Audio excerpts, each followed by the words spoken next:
And joining us now on the debate in Montreal, Quebec, Allan Bonner of Allan Bonner Communications. Allan, I'll go to you on this one. It is fair to say, is it not, that the best ones, the most memorable ones, the ones we tend to quote over the years, always come from stateside?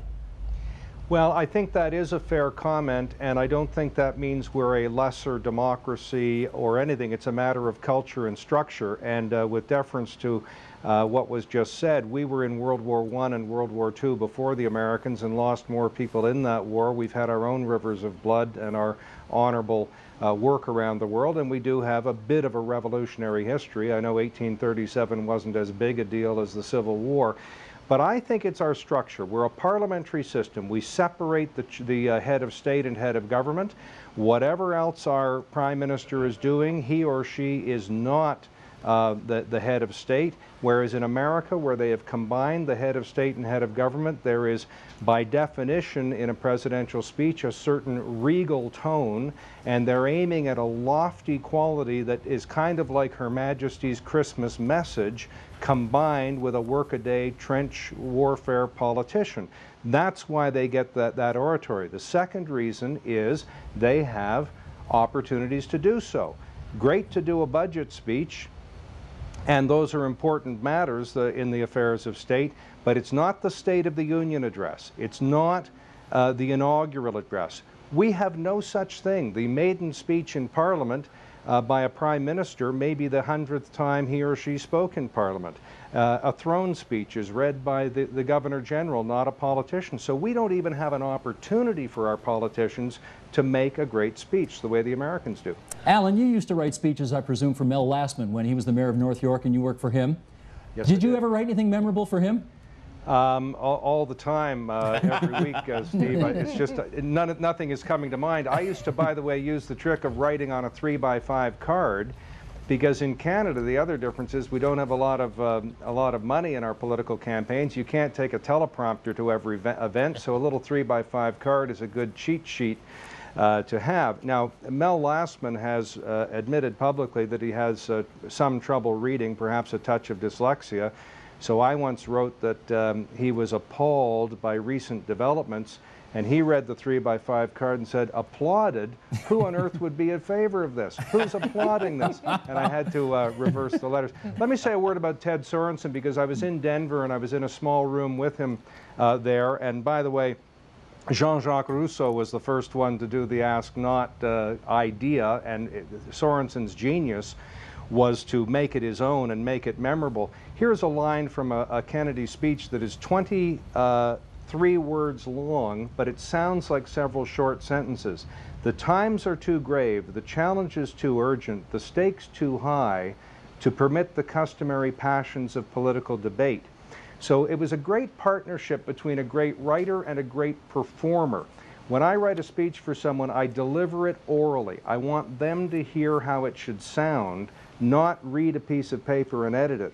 The other thing that Kennedy did was he was almost like a volleyball player. There'd be 2 or 3 little light lines and then the smash over the net. There is not a liberal America and a conservative America. There is the United States of America. Now let's remind everybody there, Allan, that's not in Denver where you were for the Democratic Convention where he became president.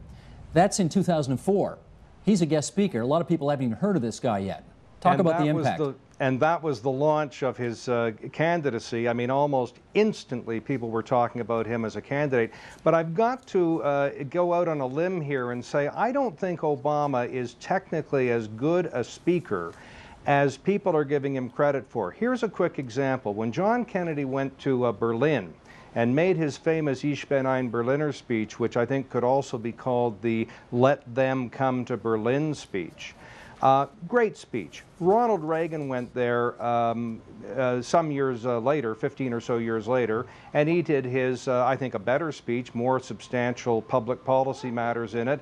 Mr. Gorbachev, tear down this wall. When Obama went, he said, people of Berlin, people of the world, this is our moment, this is our time. Well, that's not really saying anything. He is doing what I call a little valley girl up-talking, and when he, you know, what we need now in America, he's so easy to mock, and Fred Armisen does it on Saturday Night Live. When he said, we are the change we speak, I thought I'd popped through the looking glass or something. So I'm in Ted Sorensen's camp. You've got to have some policy. Allan, on the issue of can a lousy speaker give a great historic speech? Go. Yes, and they do all the time. Here are 4 quick pieces of public policy. High-speed rail between and among American cities, 4 hours Boston to Washington, $10 billion on clean water, internal combustion engines in cars that don't pollute as much, 200 major nuclear plants, 30 major oil refineries, 20 synthetic fuel plants, insulating 18 million homes, national health care. Those pieces of public policy came from 4 of the most controversial and even reviled presidents of the modern era: LBJ, Nixon, Carter, Ford. Terrible speakers and very controversial people can make great public policy. Trudeau was not a great speaker, but he was a compelling person. Same thing with Bobby Kennedy. Bobby Kennedy was a very nervous, faltering speaker who had terrible months of introspection after his brother's death. When he spoke extemporaneously in Indianapolis the night Martin Luther King was shot and killed, and he had to tell an audience, some of whom had guns and I think Molotov cocktails on their person, that Martin Luther King had been killed, and he quoted Aeschylus and other favorite Greek poets of his. Indianapolis was the only major American city that night that didn't have violence and bloodshed, and it was his speech that probably did it. Allan, let me ask you a nice non-controversial question. Are men better political public speakers than women? Well, no, they have different qualities to their voice and different body types and different resonating chambers, so you have to train into men and women different things. I mean, some of the male traits can actually be detriments, and some of the female ones can be advantages. You just have to treat them differently because we are different. I have a dream. Allan, what do you like about that one? Well, there's also a structural reason. I believe the words "I have a dream" don't come into that speech until about 8 minutes out of an 11-minute speech. He then says those words 11 times in the next 2 minutes.